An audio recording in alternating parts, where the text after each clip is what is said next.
Eleanor Vane knew three things about the Duke of Harrogate before she ever spoke to him: that his family owned half of Yorkshire, that his late wife had died in childbirth 3 years prior, and that he paid his servants 3 times the standard wage. What she did not know, what she could not know, standing in the freezing rain with codfish scales stuck to her worn boots outside the Southwark fish market, was that this same man had once signed a statement that sent her to prison for a crime she had never committed. She was 23 now, though the mirror in her cramped lodging house showed a woman who looked closer to 30.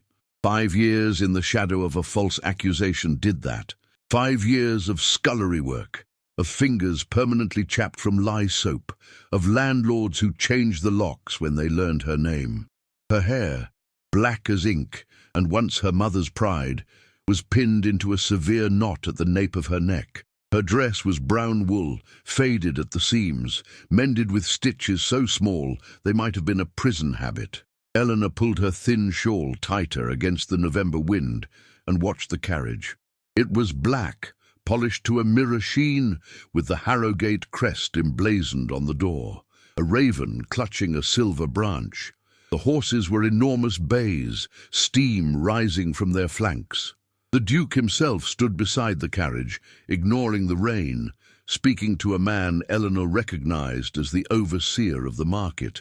His greatcoat was charcoal, cut to emphasize shoulders that looked too broad for a nobleman who spent his days in drawing rooms. His hair was dark brown, thick and slightly wavy, damp at the temples. Even from 20 feet away, she could see the sharp line of his jaw, the way he held his head, as if balancing something invisible on his crown. He looked away. Men like that did not appear in Southwark without reason, and the reasons were never kind. But then he was walking toward her, not toward the market entrance, not toward his driver, directly toward her, his boots striking the wet cobblestones with purpose. Eleanor felt her spine straighten, not out of pride, but out of the instinctive recoil of prey. She had learned that posture in prison. Chin up, shoulders square. Let them know you are not broken, even when every bone aches. "Miss Vane," he said. His voice was lower than she expected, carrying a slight rasp, as if he did not use it often. The rain collected on the brim of his hat and dripped in a steady rhythm. She did not curtsy. She had forgotten how, and even if she remembered, she was no longer certain she would. "Your Grace," she said, because the crest on his carriage left no room for doubt. "I believe you have mistaken me for someone else." "I have not." He stopped 3 feet away, close enough that she could smell the wool of his coat, the faint trace of cedar beneath the rain. His eyes were grey-green, fringed with dark lashes that any woman would have envied. They fixed on her face with an intensity that felt like fingers pressed against her ribs. "I have been looking for you for 11 months. The wind gusted, carrying the reek of fish and river mud. Eleanor felt her fingers twitch toward the small knife she kept in her pocket. Not to use, never to use, just to remind herself that she was not helpless.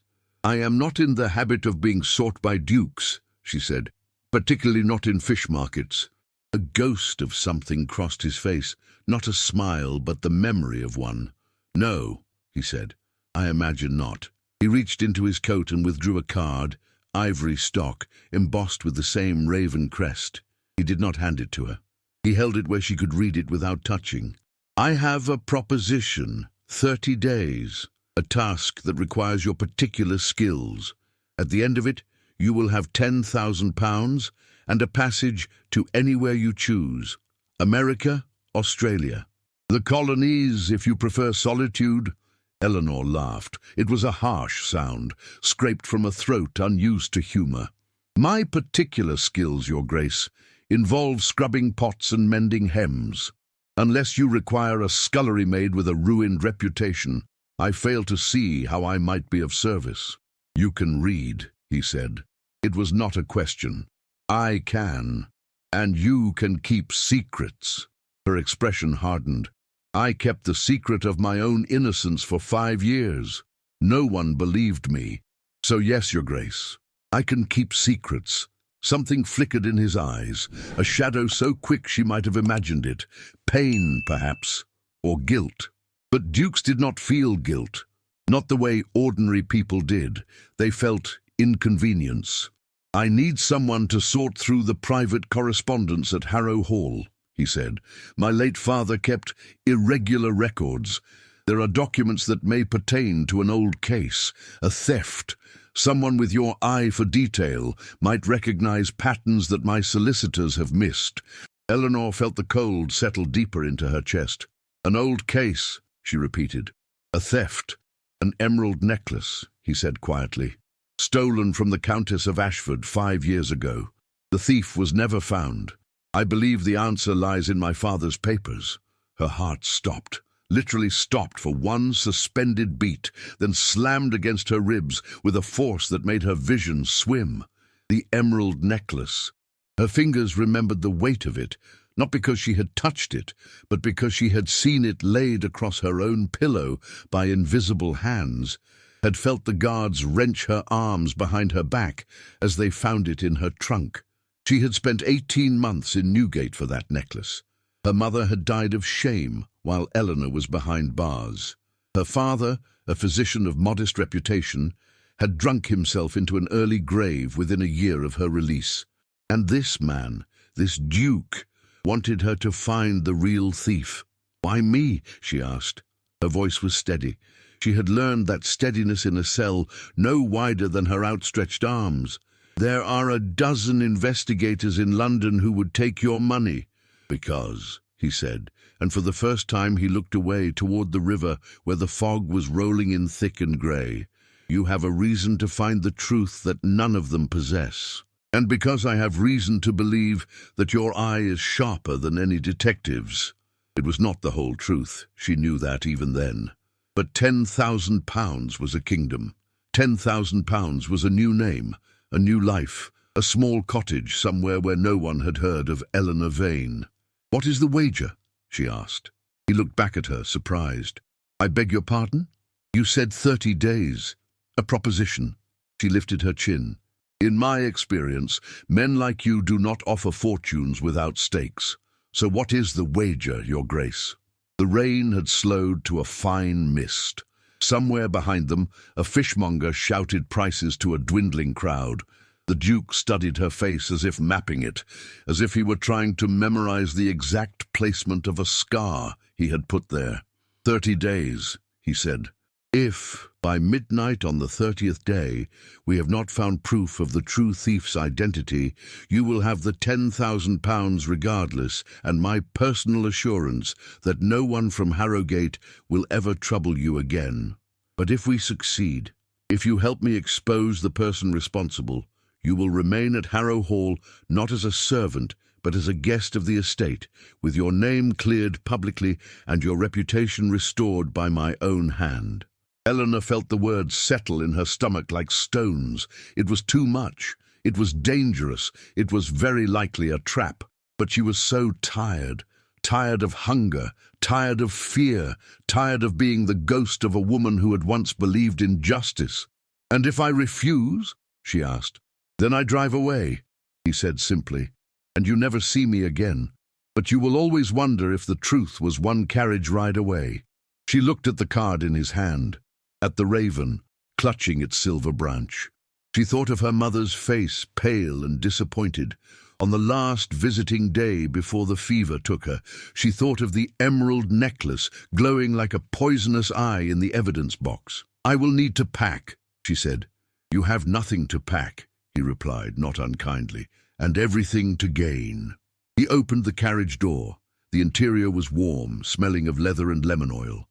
A single lamp burned inside, casting amber light on velvet seats. Eleanor hesitated on the step.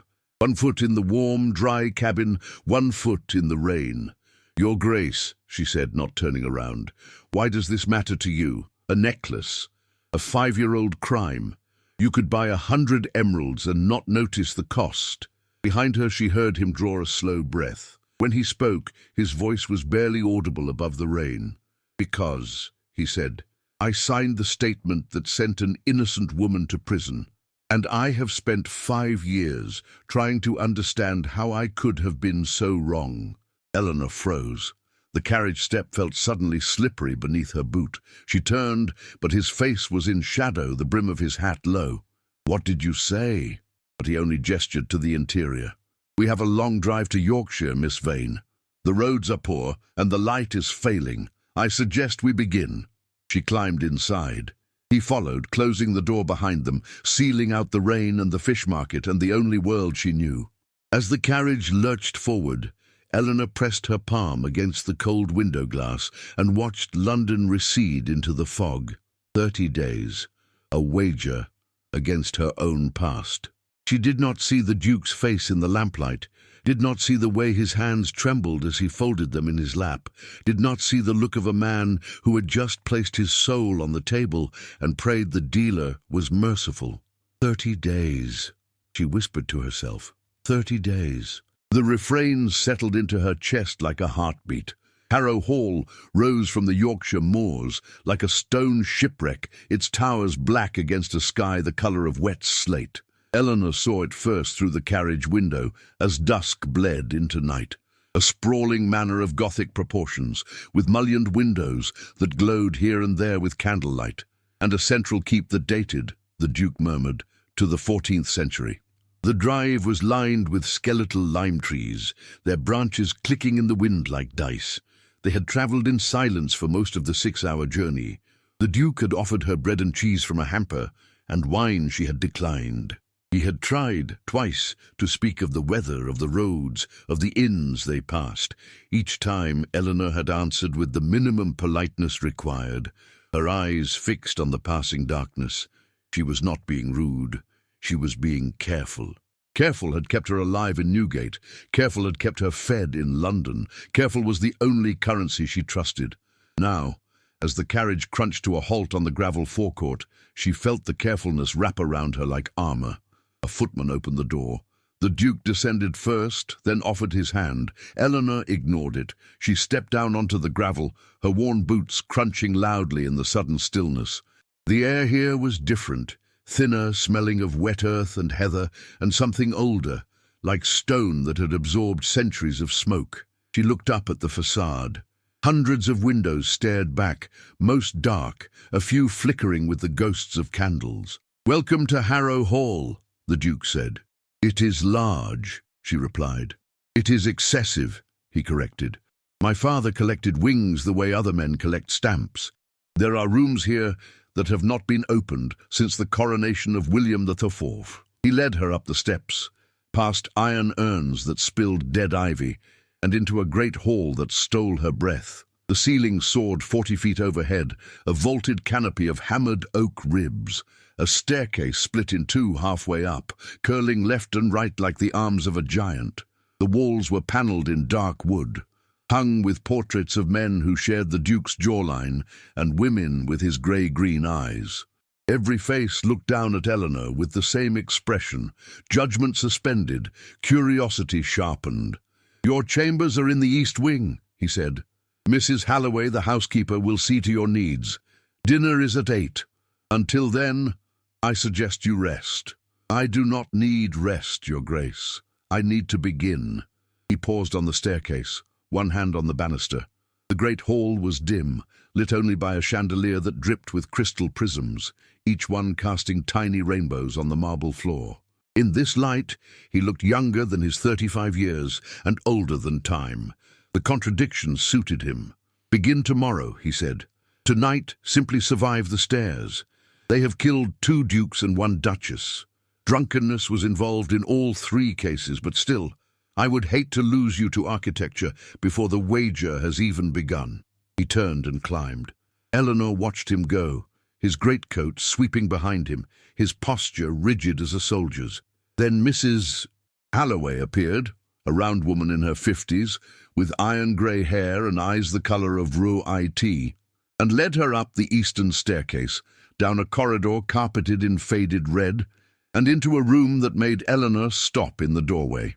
It was not a servant's room, it was a lady's chamber, a 4-poster bed draped in ivory silk, a fireplace where logs already crackled, a writing desk with fresh paper, ink and pens.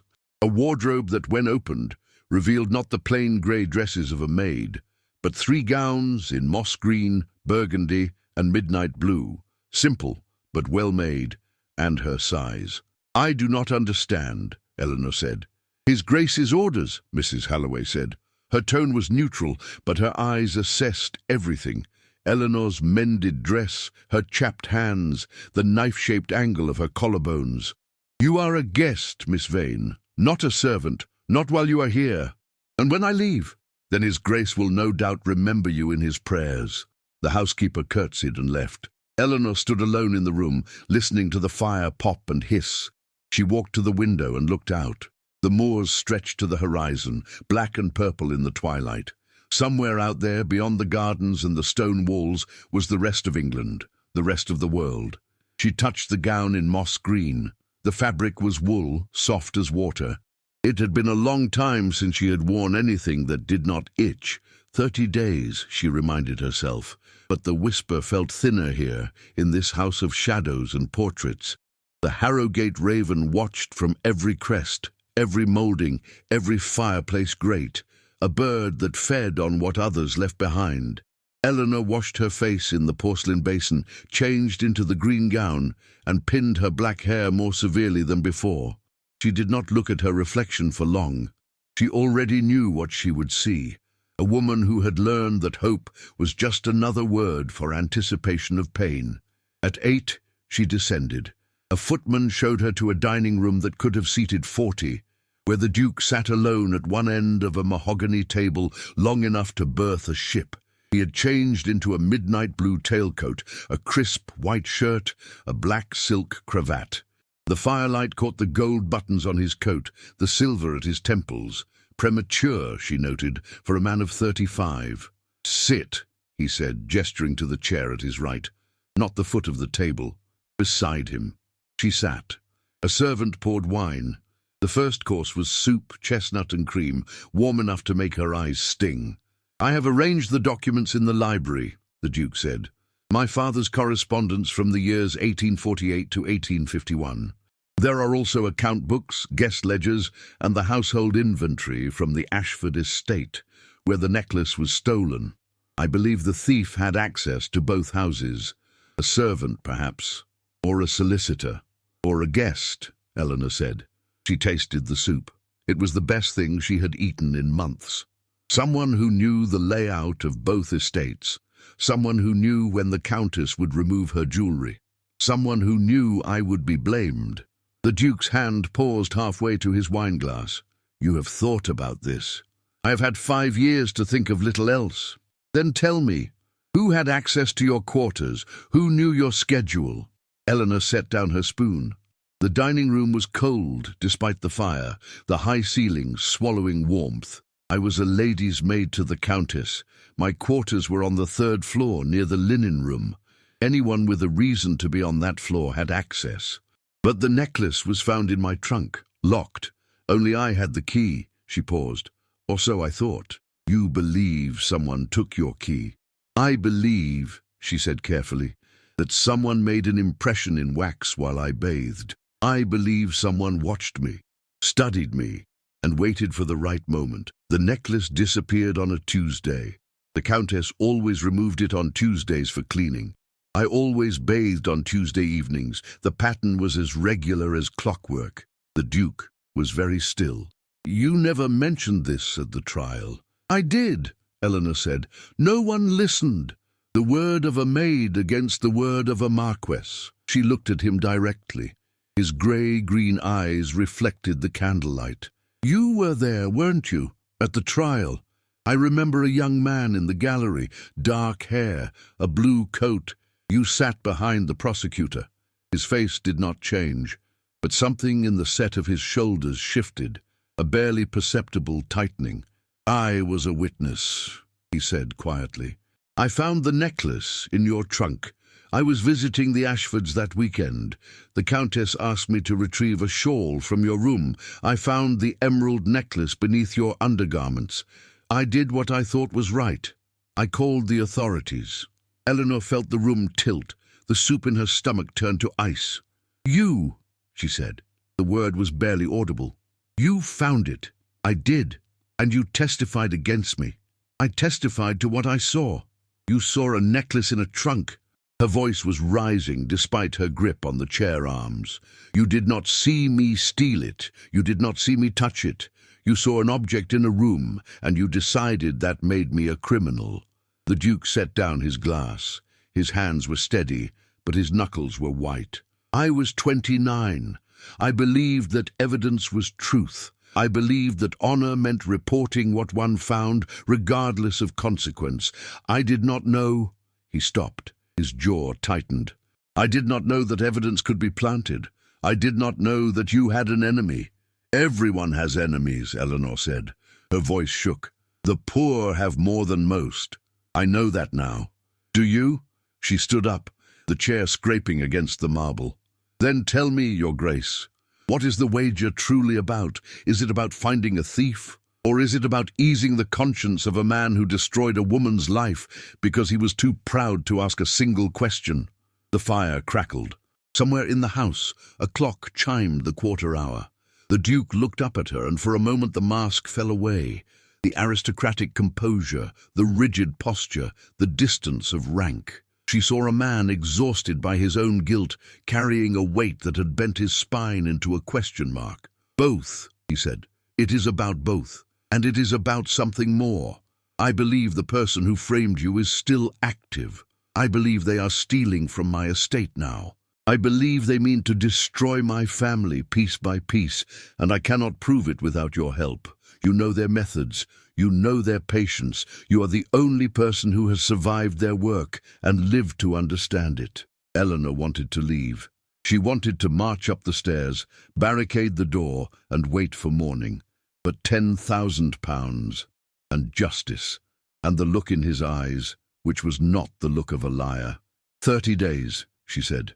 30 days, he agreed. She sat back down. The soup had gone cold. She drank it anyway. After dinner, he led her to the library. It was a room the size of a chapel, with shelves that stretched to the ceiling and ladders on brass rails. A fire burned in an arched hearth. On a central table, boxes were stacked 10 high, tied with ribbon that had faded from red to pink. "Begin here," he said, "the Ashford correspondence. I will be in my study, 2 doors down, if you require anything." He turned to leave. Eleanor stopped him. "Your Grace." He paused in the doorway, half in shadow, half in firelight. "What is the refrain?" she asked. "The one you carry. Everyone has one." He was silent for a long moment. Then, "Not good enough. I was not good enough to see the truth. Not good enough to save someone who needed saving." He paused. "And yours?" Eleanor looked at the boxes, at the faded ribbons, at the years of her life tied up in someone else's lies. 30 days, she said.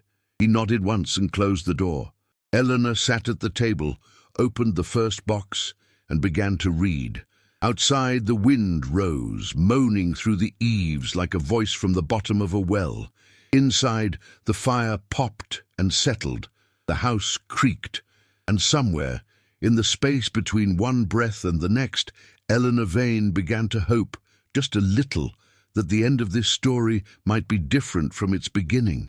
Eleanor woke at dawn with ink on her fingers and a crick in her neck. She had fallen asleep at the library table, her head resting on a ledger that detailed the wine purchases of the Ashford estate in 1849. The fire had died to embers.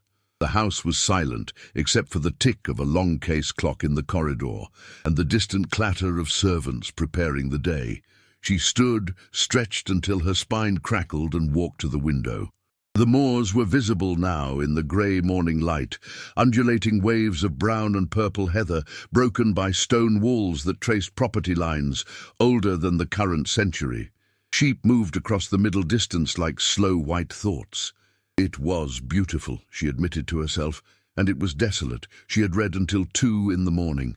The Ashford correspondence was mundane. Invitations, receipts, notes from the estate manager about drainage and tenant disputes. But in the margins of a letter dated March 1849, she had found something, a name, written in a hand different from the body of the text. ST, Emerald. Tuesday, confirm. ST, Silas Thorne. She did not know the name, but the abbreviation matched no servant on the Ashford rolls. She had checked the household lists, cross-referencing every initial. ST appeared 3 more times in the margins of receipts, always on documents related to jewelry, always on Tuesdays, always in the same cramped, left-leaning hand. Eleanor rolled her shoulders and rang for tea. A maid brought it. A girl of perhaps 16 with red hair and a Yorkshire accent so thick Eleanor understood only every third word. But the girl smiled, and the tea was strong, and Eleanor felt her mind sharpening. By the time the Duke entered the library at 9, she had arranged her findings across the table like a surgeon's instruments. "Your Grace," she said without looking up, "you told me your father kept irregular records. I would suggest he kept dangerously complete ones." The Duke approached. He was dressed in riding clothes, buckskin breeches, tall boots, a tweed coat that emphasized the breadth of his shoulders. His hair was still damp from washing, swept back from his forehead. He looked, Eleanor thought with an irritation she did not examine, like a man who had slept deeply and without dreams. "What have you found?" he asked. She pointed to the documents.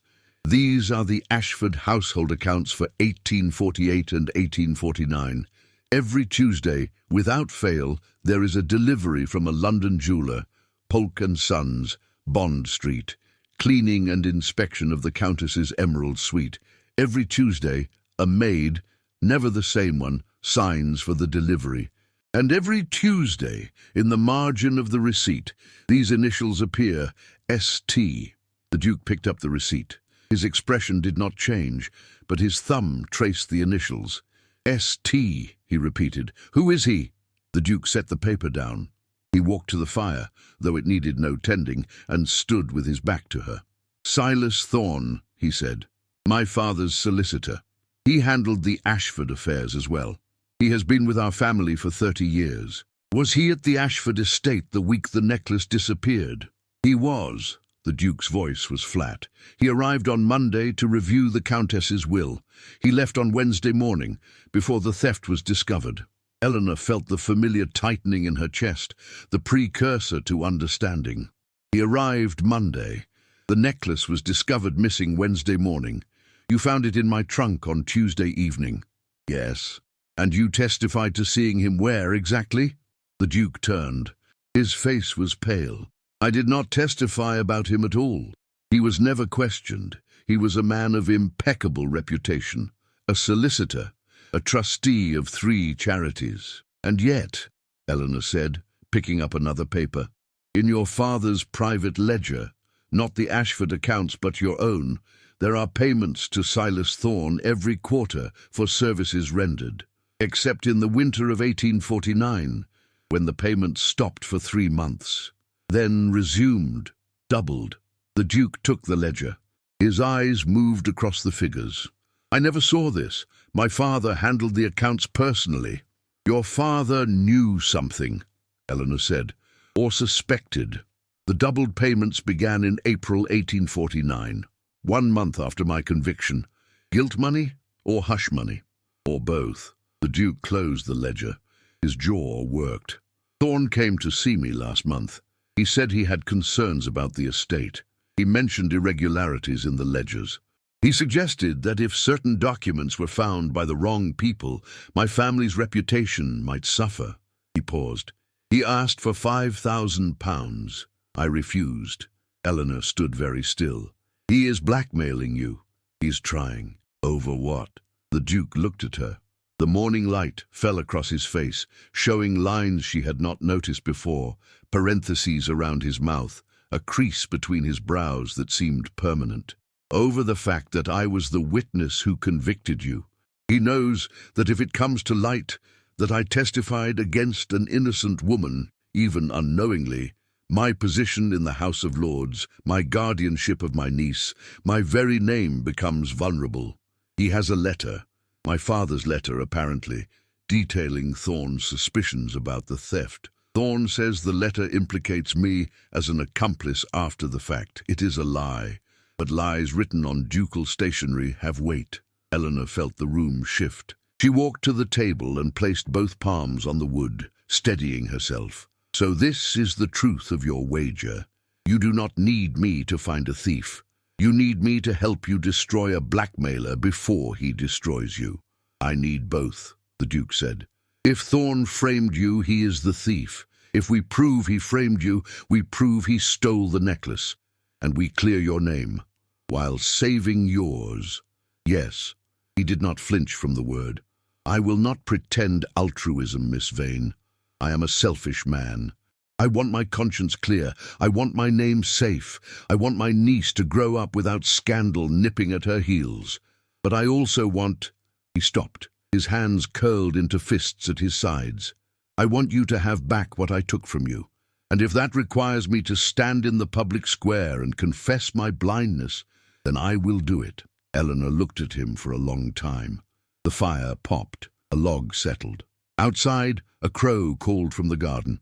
"Show me the rest of your father's papers," she said. "Every letter, every ledger, every margin note. If Thorn left a pattern at Ashford, he left one here. Men like him cannot help themselves. They believe they are smarter than everyone else. They believe their signatures are invisible." The Duke nodded. He rang for Mrs. Halloway and ordered the remaining boxes brought from the attics. By noon, the library table was buried in paper. By 3, Eleanor had found the second pattern. It was in the guest ledgers. Every month on the 14th a name appeared. Edward Morrow, Esquire, a gentleman from London. He stayed one night, always in the East Wing, always paid in cash. But there was no Edward Morrow in any London directory, and the handwriting in the ledger, a cramped, left-leaning script, matched the ST initials in the Ashford margins. "A pseudonym," Eleanor said. "Thorn stayed here under a false name. To meet with someone? To search for something? Or to plant something?" the Duke said. He had pulled off his coat hours ago and rolled his shirt sleeves to the elbow, revealing forearms corded with muscle.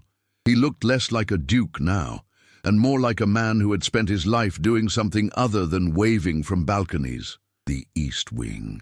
Your room is in the East Wing." Eleanor felt a chill. "How many times did Edward Morrow stay?" the Duke counted. 14 times between 1849 and 1852. "And when did the payments to Thorn double?" "April 1849, after the first visit." They looked at each other. The pattern was emerging, a constellation of guilt drawn in ink and numbers. Thorn had framed Eleanor for the Ashford theft. Then he had used his knowledge of the Duke's testimony to bleed the Harrogate estate. The false guest name allowed him access to search for the letter the Duke's father had written detailing his suspicions. A letter that might be hidden somewhere in this house. "He has been looking for something here," Eleanor said. "For years. Something that proves his guilt, or yours." "Then we must find it first," the Duke said. "Where would your father hide a sensitive document?" the Duke thought. His eyes moved around the library, the shelves, the fireplace, the portraits. "My father had a private safe, behind the portrait of the first Duchess, but it was empty when I inherited. I assumed he destroyed the contents before his death, or Thorn found it first," Eleanor said. "But if he is still searching, then whatever he wants is still here, hidden better than a safe." She looked at the books, thousands of them, leather-bound, cloth-bound, some so old their titles had faded to whispers. A man could hide a letter in 1,000 places, but a man being blackmailed, a man who suspected his own solicitor, would hide it somewhere only he could find, or somewhere only his son could understand. "Your father taught you to read?" she asked. "Of course. Did he teach you anything else? Codes, ciphers?" The Duke went very still. Then he walked to the shelves and pulled down a slim volume, a collection of Yorkshire folk tales, published 1823. He opened it to the title page. There, in his father's hand, was a single word, Raven. "The family crest," Eleanor said. "Yes." The Duke turned the page. Then another. Every third page had a number penciled in the margin, small, faint, almost invisible. 12, 4, 19, 1, 20, 5. Eleanor took the book. 12, 4, 19, 1, 20, 5. She stared at the numbers. LDS, A-T-E, an anagram or a map? She turned the book over. On the inside back cover, nearly worn away, was a diagram. The ground floor of Harrow Hall, a series of X's marked in a line from the library to the conservatory. "The conservatory," the Duke said. "It has been locked for 3 years. The glass roof shattered in a hailstorm.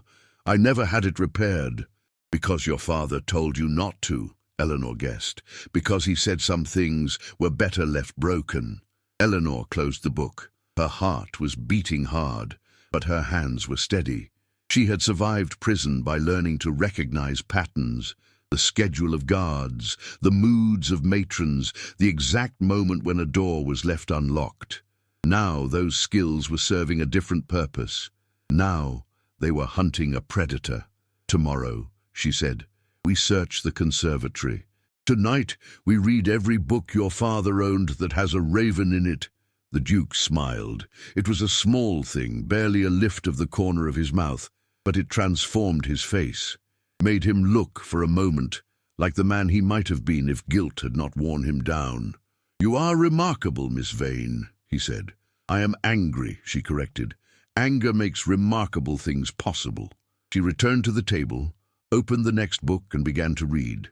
The Duke sat across from her, close enough that she could smell the cedar and the soap, and did the same.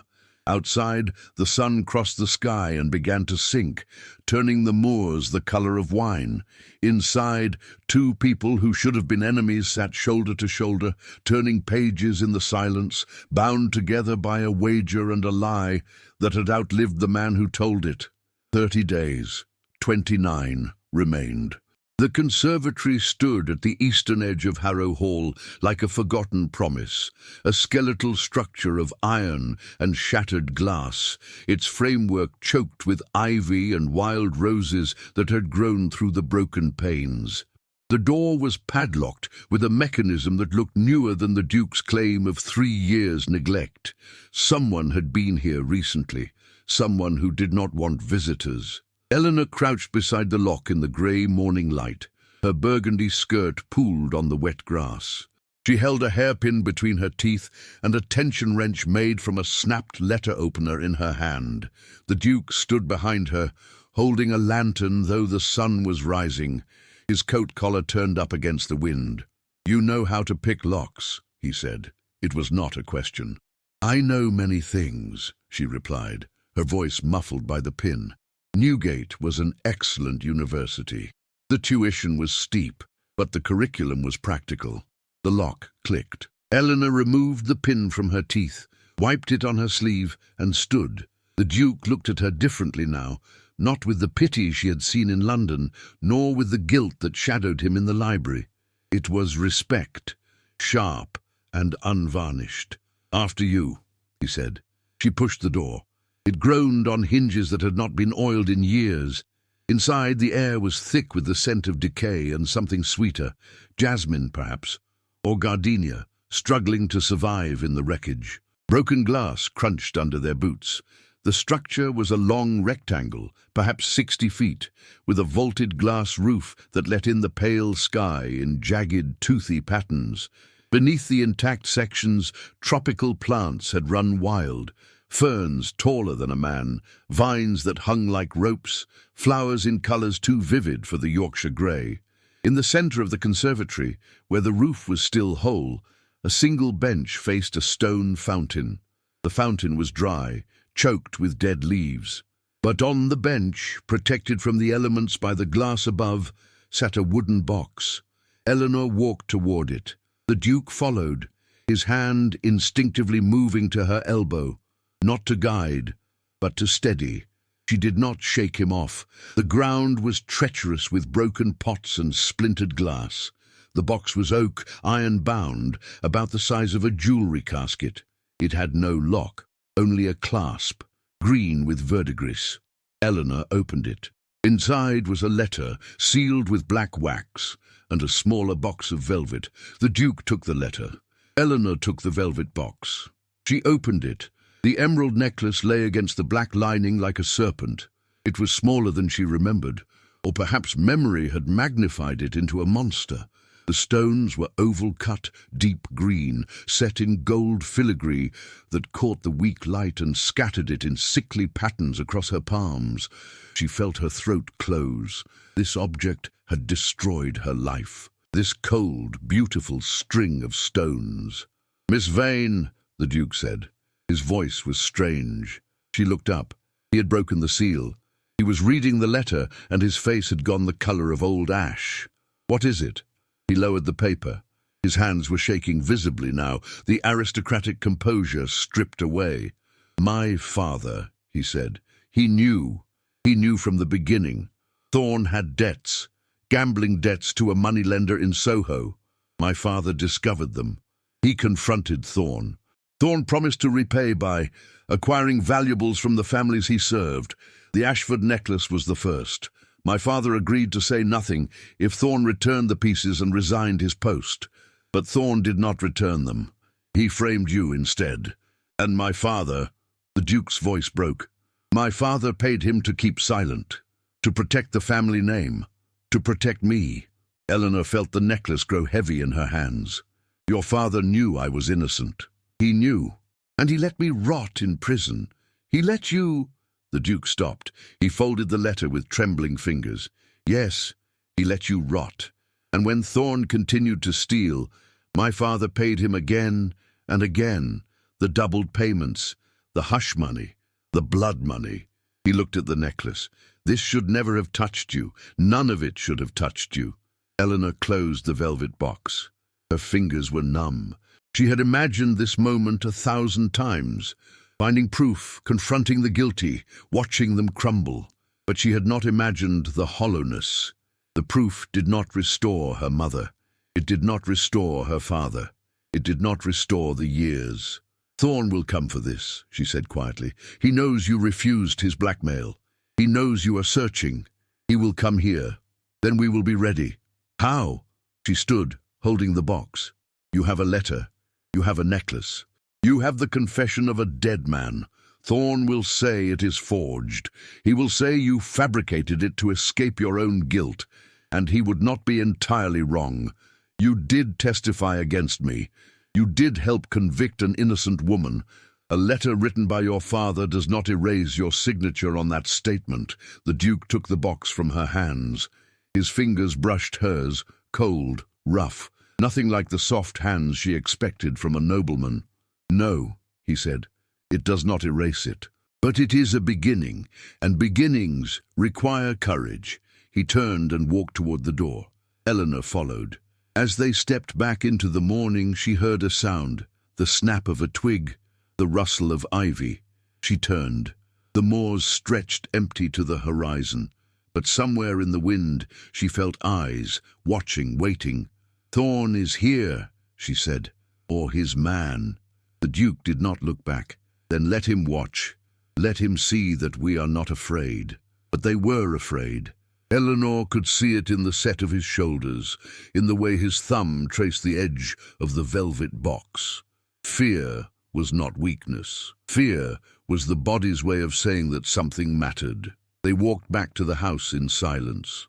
The sun had risen fully now, turning the shattered conservatory into a prism of light. Behind them, the raven on the Harrogate crest watched from the manor roof, wings spread as if ready to take flight. Silas Thorn arrived that evening. Eleanor saw him from the library window, a tall man in a black coat, stepping down from a carriage that bore no crest. He was thin, almost skeletal, with a prow of a nose and hair the color of iron filings. He moved like a spider, all angles and deliberation, his walking stick tapping a rhythm on the gravel that sounded like a code. The Duke met him in the great hall. Eleanor watched from the balcony above, concealed behind a pillar. She could hear their voices rising, the Duke's low and controlled, Thorn's higher nasal, threaded with a smile that she could hear even without seeing it. "You have been searching, Your Grace," Thorn said. "I can always tell when a man has been searching. He develops a particular smell, desperation and dust." "I have been inventorying my father's effects," the Duke replied, "as any dutiful son would." "Of course. And did you find anything illuminating?" I found that my father overpaid his solicitor grossly, consistently, for 3 decades. A pause. Then Thorne laughed, a sound like dry leaves skittering across stone. Your father was a generous man. He understood the value of discretion. He understood the cost of silence, the Duke said. There is a difference. Eleanor pressed closer to the pillar. She could see Thorne now, tilting his head like a bird assessing a worm.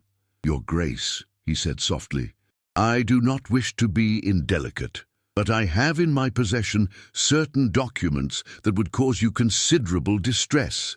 Documents regarding a young woman, a maid, I believe, who was convicted of theft some years ago. Your testimony was instrumental in that conviction, was it not? Imagine if the public learned that you sent an innocent girl to prison, that you were the only witness, that you never questioned the evidence placed so conveniently before you. The Duke's voice dropped to a whisper, but it carried. Get out of my house. I will leave when I have what I came for. The letter, Your Grace, your father's letter, and the necklace. Give them to me and I will disappear. Refuse, and by this time tomorrow, every newspaper in London will know that the Duke of Harrogate is a perjurer and a fool. Eleanor felt her hands curl into fists. She looked down at the great hall, at the 2 men facing each other across the marble floor. The Duke was rigid, his back to the staircase. Thorne was relaxed, confident, a man who had won too many times to believe he could lose. She turned and ran down the eastern corridor, her boots silent on the carpet. In her room, she retrieved the velvet box and the letter from where they had hidden them, beneath the floorboard under her bed. She tucked them into the bodice of her dress, secured with pins. Then she went back. By the time she reached the balcony, the scene had shifted. Thorne had moved closer to the Duke, too close. His walking stick was raised, the silver tip gleaming, not a weapon perhaps, but a threat. I will ask one more time, Thorne said. You will ask 1,000 times, the Duke replied. The answer will not change. Eleanor stepped to the railing. Mr. Thorne. Both men looked up. Thorne's face registered surprise, then a slow, delighted recognition. Miss Vane, or should I say, the notorious Miss Vane.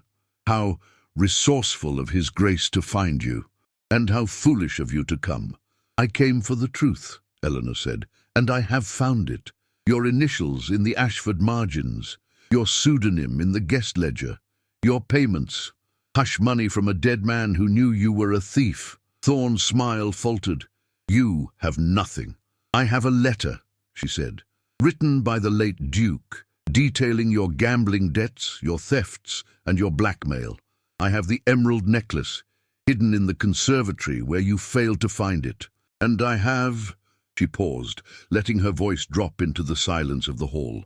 The Duke's word that he will stand beside me when we present this evidence to the magistrate. Thorne's face darkened. He turned to the Duke. You would align yourself with a convicted criminal, a woman who spent time in Newgate. I would align myself with the truth, the Duke said. Something you have never understood. For a moment, no one moved. Then Thorne laughed again, shorter, sharper. You think this is a game you can win. I have spent 30 years building walls around men like you. One letter does not crumble a fortress. One crack is enough, Eleanor said, if it is placed correctly. Thorne looked up at her. His eyes were small, black, unreadable. You were always too clever for your own good, Miss Vane. That is why I chose you. A clever girl makes a convincing villain. The world loves to watch intelligence fall. He turned and walked toward the door. At the threshold he paused. 30 days, Your Grace. That was your wager, was it not? I wonder how many of those days remain. He left. The door closed with a sound like a coffin lid. The Duke stood alone in the great hall, looking up at Eleanor. She came down the stairs, the hidden box pressing against her ribs. He will destroy the evidence, she said, or destroy us before we can use it. Then we move quickly, the Duke said. We leave for London tonight. My solicitor, a true one, not Thorne's creature, can authenticate the letter. The necklace goes to a jeweler who examined it before the theft. If we can prove it is the same piece and that Thorne had access— And your testimony? Eleanor interrupted. You are still the man who sent me to prison. No court will trust you without proof of your own innocence." The Duke met her eyes. "Then I will trust you to be my proof. You survived Newgate. You survived London. You survived me. If you stand in the witness box and tell them what Thorn did, they will believe you, not because of my title, because of your eyes." Eleanor felt her breath catch. "You do not know what you are asking." "I am asking you to save me," he said, "the way I failed to save you." They stood in the great hall, the portraits of his ancestors watching from the walls. Eleanor thought of the 30 days. She thought of the emerald necklace, cold against her skin. She thought of the man before her, proud, broken, guilty, and somehow impossibly trying to be better. 26 days, she said. "We have 26 days. Then we will need every one of them." They moved through the house like conspirators, gathering papers, packing bags, giving orders to confused servants. By midnight, a carriage was ready. By 1 in the morning, they were on the road to London, the necklace and the letter locked in a steel box, the moors receding behind them like a dark sea. Eleanor sat across from the Duke in the rocking cabin. His eyes were closed, but she knew he was not sleeping. She could see the tension in his hands, clasped too tightly in his lap. "Your Grace," she said softly. "Alexander," he corrected without opening his eyes. "If we are to die in a ditch together, you might as well use my name." "Alexander," she said. The name felt strange in her mouth, too intimate, too dangerous. "Why did you really sign that statement? You said you believed in evidence, but I have read your father's journals. You were not a foolish man. You were meticulous. You noticed details. How did you not see that the necklace was planted?" He opened his eyes. In the darkness of the carriage, they looked almost black. "Because I wanted to believe the world was just," he said. "I wanted to believe that good people were rewarded and bad people were punished. And when I saw that necklace in your trunk, I told myself a story. That you were greedy, that you were deceitful, that you had betrayed the trust of a kind woman. It was easier than considering the alternative, easier than considering that evil wears silk and speaks with a solicitor's precision." He paused. "That is my shame, Eleanor. Not that I made a mistake, but that I made a story. And I chose you as the villain because it made me the hero." Eleanor turned to the window. The countryside rushed past, black and formless.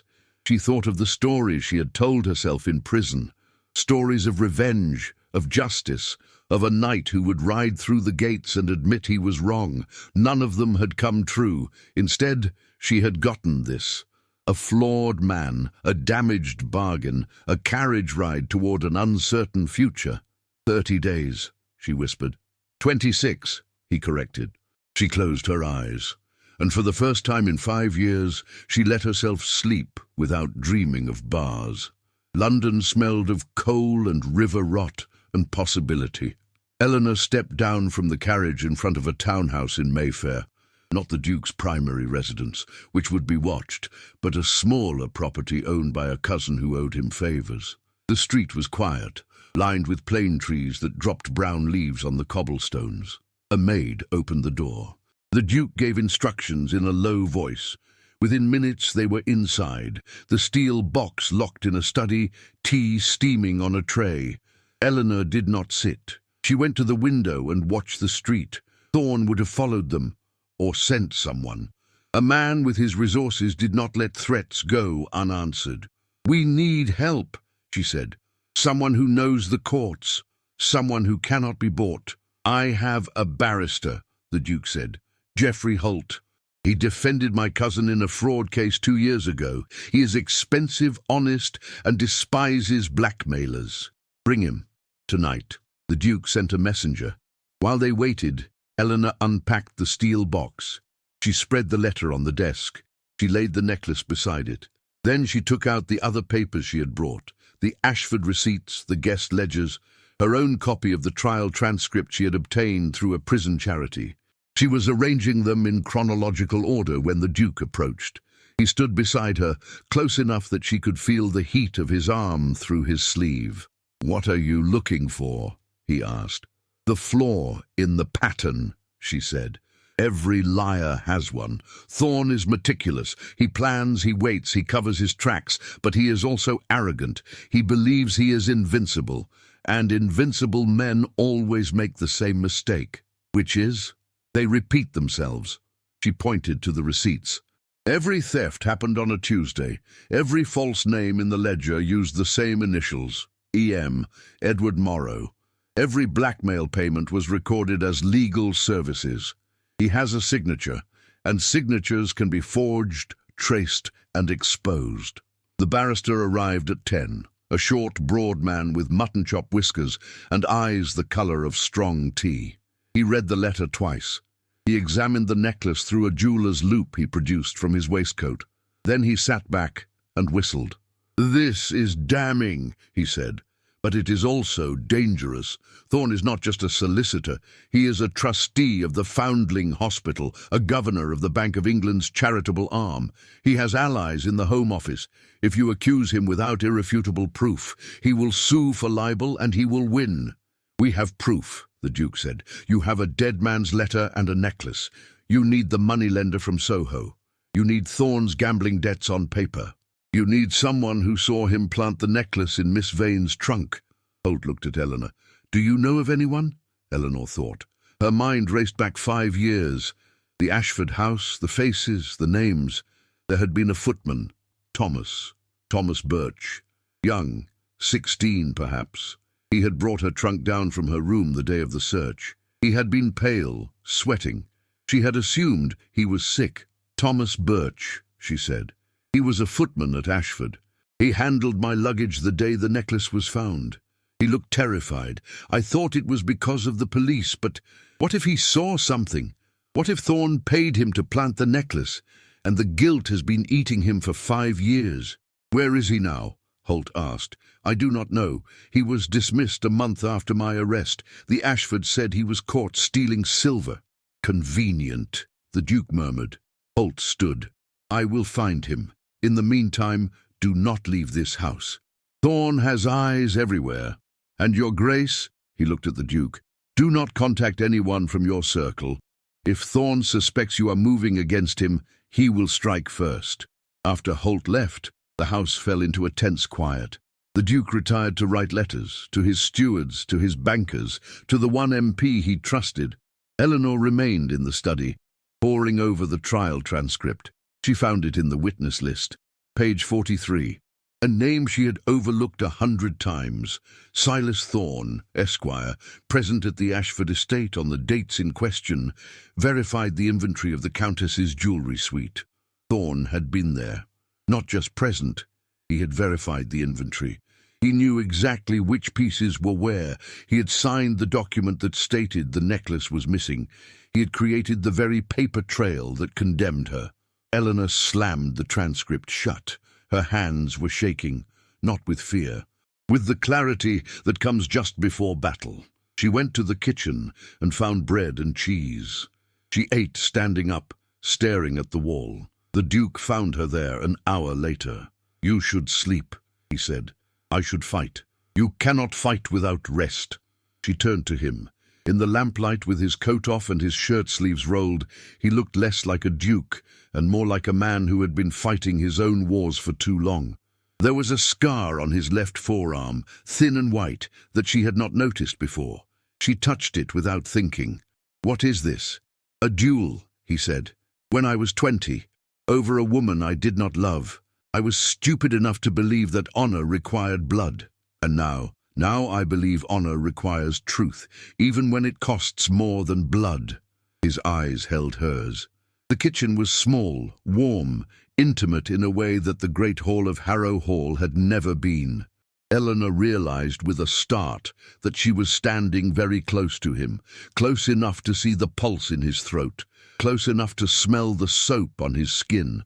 30 days, she whispered. 25 now, he said, and I find I do not care about the wager anymore. I care about the ending. What ending? The one where you are free, where you walk down a street without looking over your shoulder, where you wear silk because you choose to, not because a duke provided it. He paused. The one where I am the man you needed me to be. not the man who failed you.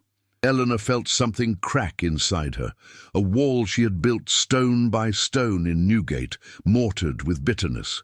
She stepped back. The air between them felt charged, dangerous. "We should sleep," she said.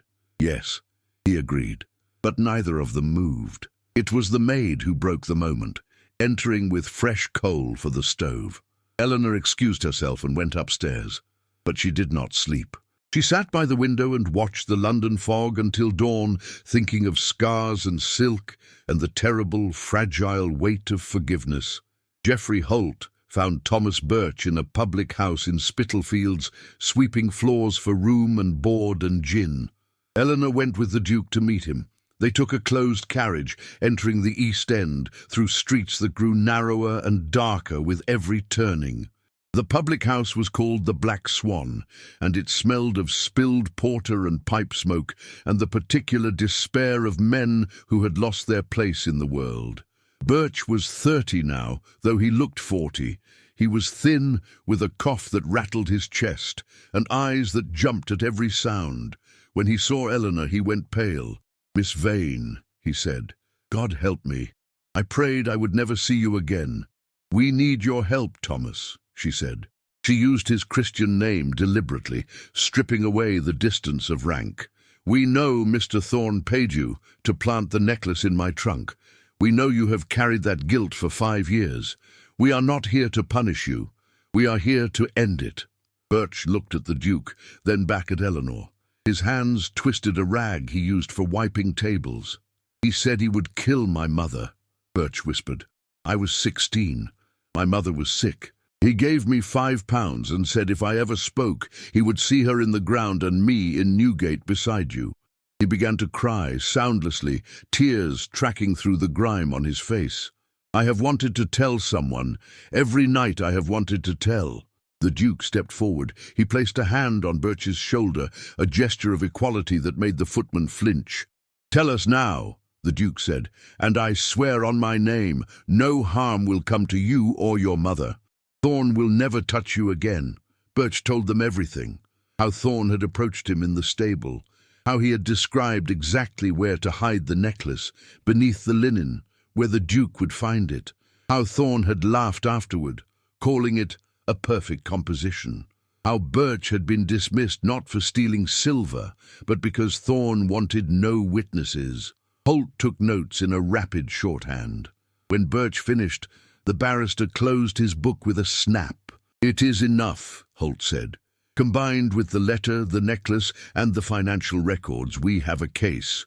Not just against Thorne, but to clear Miss Vane's name officially. A petition to the Home Secretary, a pardon, a public exoneration." Eleanor felt dizzy. She gripped the back of a chair. 5 years. 5 years of being the woman who stole. 5 years of doors closing, of faces turning away, of her own name sounding like a curse in her ears. "When?" she asked. 3 days, Holt said. "I will draft the petition. We will file it with the Court of King's Bench. Thorne will be summoned. And then, Miss Vane, you will tell your story to men who are required by law to listen." They returned to Mayfair in silence. The Duke sat beside her, his thigh pressed against hers in the swaying carriage. Neither of them moved away. That night, Eleanor could not remain indoors. She walked into the small garden behind the townhouse, where a single oak tree shed its last leaves. The air was cold, sharp with the promise of winter. She heard the door open behind her, heard his footsteps on the gravel. "You will have your life back," the Duke said. He stood beside her, looking up at the sky, where London's glow blotted out the stars. "A life I do not remember how to live," he said. "I have been a prisoner so long, I do not know if I remember how to be free. You learn to survive prison. You will learn to live in freedom. They are not so different. Both require courage. Both require patience." He paused. "Both are easier with allies." Eleanor looked at him. The moonlight caught the planes of his face, the strong jaw, the hollows beneath his cheekbones, the lines that grief and guilt had carved. He was not the young man who had condemned her. He was someone else, someone who had spent 5 years trying to atone for one moment of blindness. "Why did you really come to Southwark?" she asked. "You could have sent a solicitor, a detective. You did not need to risk your reputation by approaching me yourself." "I needed to see you," he said. "I needed to look at the woman I had destroyed and understand what I had done. And I needed—" He stopped.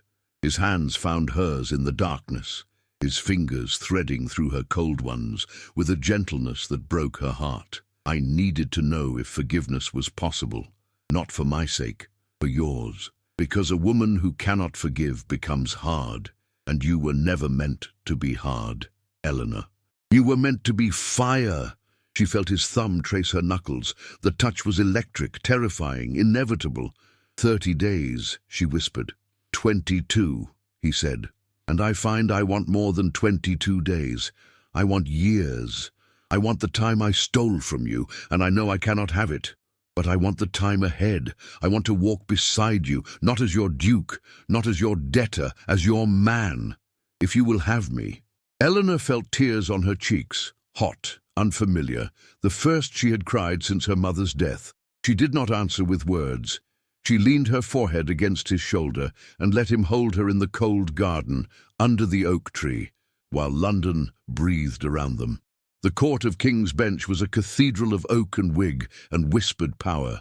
Eleanor stood in the witness box, dressed in the midnight blue gown the Duke had provided, her black hair pinned simply, her hands folded to hide their trembling. Before her sat 3 judges in scarlet robes.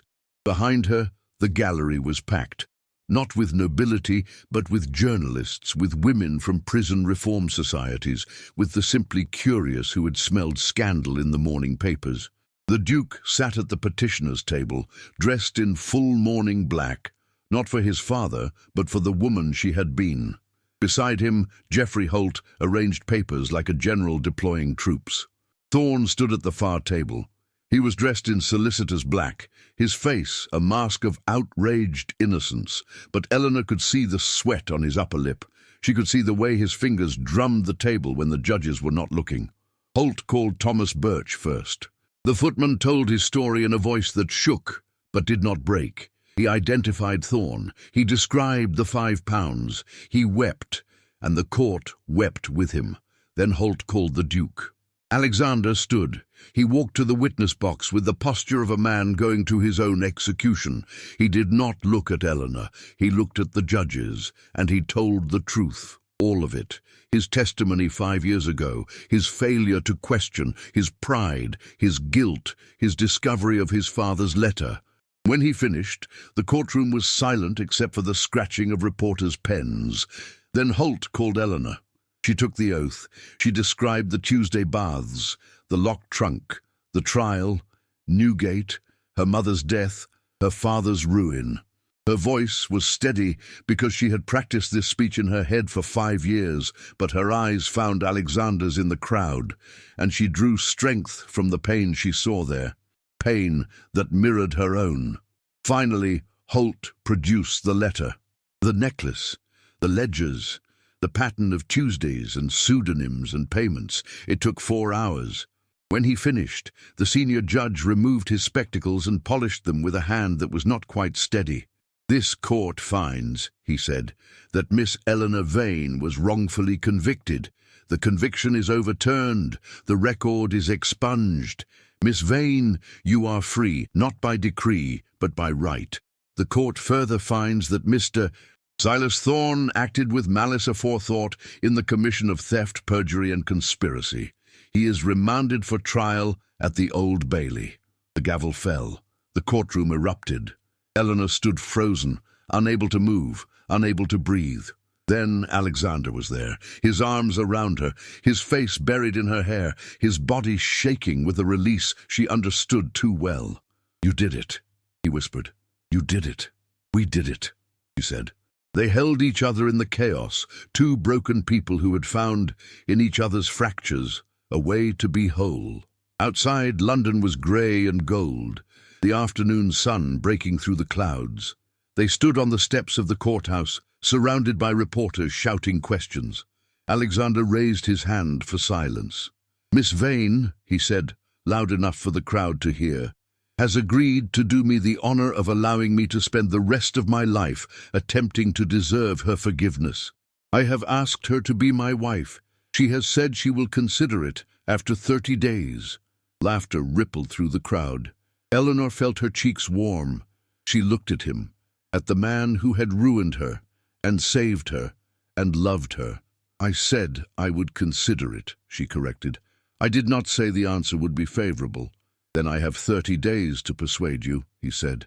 And he smiled, a real smile, unguarded, that made him look almost boyish. 22, she said. The wager stands. He laughed, took her hand and led her down the steps. The crowd parted before them. The journalists scribbled. And somewhere in the space between the prison she had left and the life she was entering, Eleanor Vane felt the refrain change inside her. Not 30 days, not a countdown, but a beginning. In the carriage, Alexander pulled her close. His lips found hers, not in the perfect kiss of fairy tales, but in the real, desperate, hungry kiss of two people who had survived a war. His mouth tasted of coffee and relief. Her fingers tangled in his hair, loosening it from its neat arrangement. When they broke apart, both were breathless, both were laughing, both were crying. I love you, he said. I have loved you since you stood in the rain and demanded to know my wager. I have loved your anger and your courage and the way you read ledgers as if they were weapons. I love you, she said. I have loved you since you admitted you were wrong. Not every man can do that. Not every duke. He kissed her again, softer this time, a promise rather than a surrender. Outside, London rolled past. The fish markets, the theatres, the parks, the prisons. Inside, there was only warmth and breath and the steady beat of two hearts that had finally found the same rhythm. If you loved this story, hit that like button and share it with someone who believes in second chances. Subscribe for more tales of love, redemption, and the kind of passion that survives even the darkest winters. And tell me in the comments, do you think Eleanor should have forgiven Alexander? Or was the wager too high a price? Here is a curiosity about the city where much of this story unfolded. York, the ancient city in the north of England, was founded by the Romans in 71 AD and served as the capital of Britannia Inferior. Its stunning Minster Cathedral contains the largest collection of medieval stained glass in the entire world, over 2 million individual pieces of glass depicting biblical scenes, royal histories, and the lives of saints. The glass survived the Reformation, the English Civil War, and a devastating fire in 1984, standing today as proof that even the most fragile things can endure centuries of darkness if they are built with enough care.